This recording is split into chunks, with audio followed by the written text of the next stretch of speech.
Dito nyo nalang ilalagay oh. Gago. Maingay. Ayan, for example, meron na kayong mga padlock dyan sa mga gate nyo. Ayan, pwede rin to sa motor. Ayan. Hello ko lang. Oh. Napaka-sensitive. Ayan.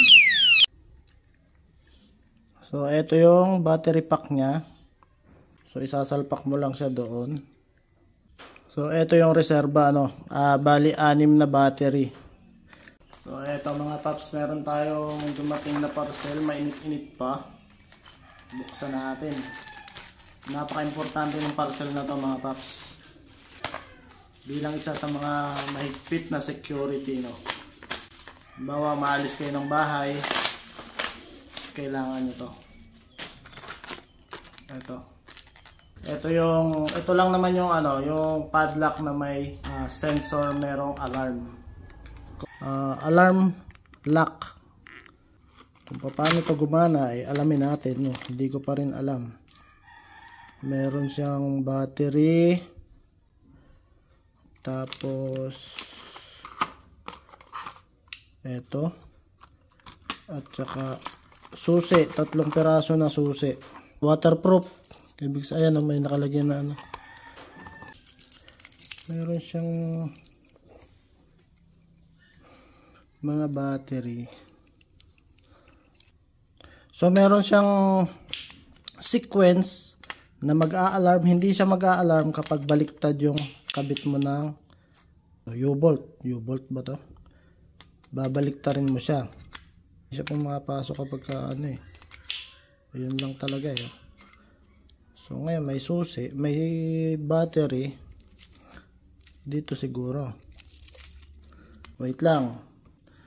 Aalamin muna natin kung paano to binubuksan. Kasi tingin ko kailangan natin lagyan ng battery.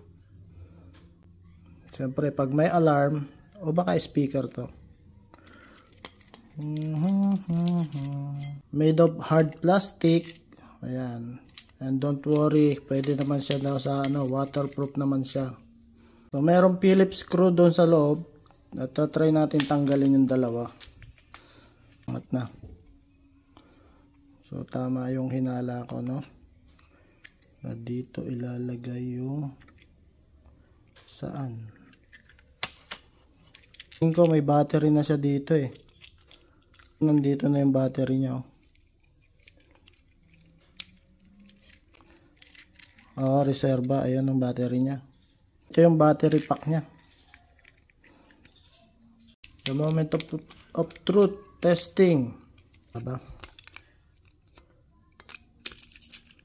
Hindi nakasusi eh.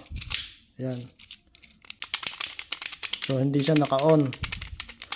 Kasi natama siya sa gatla, no? So kailangan na may pe-press yung kailangan yung gatla ilipat mo sa kabila, baliktarin mo, swap mo.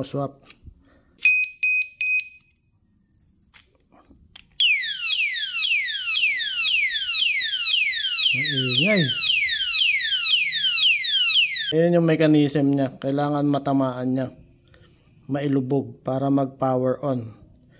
So kung ito nga naman yung gagamitin mo, yung gatla, hindi niya matatamaan, no? Ordinary lang siya. Ordinaryong padlock lang siya pagka ganon. Kung ayaw mo nang maingay. So yun, for example, meron na kayong mga padlock dyan sa mga gate nyo. Pwede nyo na siyang isabit na lang dito. O yan, pwede rin to sa motor. Wait lang, no? Susi natin. Ayan. So, nakalak na. Halimbawa, may mag-interest na buksan. Nagalaw ko lang. Napaka-sensitive. Ayan. Maingay. Kaya sa kapitbahay. So, ayan. Maa-alarma kayo na merong gustong pumasok sa inyo. So, ayan. Yung mga gusto, lagyan natin sa yellow basket. Try natin sa motor.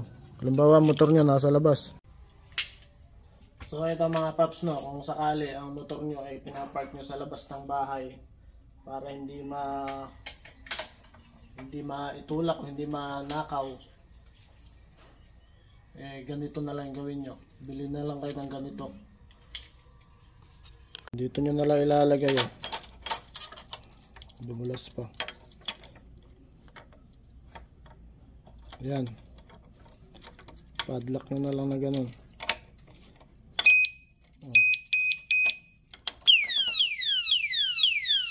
Gago. Maingay. Dapat pala yung... Yan, okay na yan. Activated na yan. Uy. Danda mo tanggalin yung susi.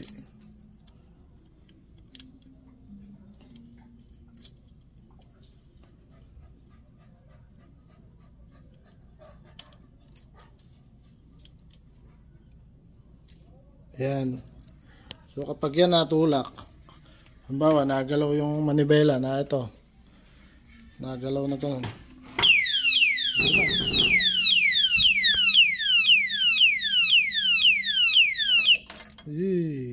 kung wala kang susi, hindi mo na mapapatigil ang alarm yan. Saan ito mabibili? Yellow Basket. Pwede sa bahay, sa mga gate, pwede rin sa motor, kahit saan. O kaya sa mga likod bahay nyo, sa mga fence na ganito, ikapit nyo lang. Kapag may gustong umakyat ng fence nyo, maaalog yan, mag-a-alarm. Kung ayaw nyo naman mag-alarm, baliktarin nyo lang. Ayun, yung may kanal ang ipasok nyo para hindi nyo tamaan yung dowel, yung guide pin doon sa ilalim. Yun lang. Ganun kasimple, ganun kadali.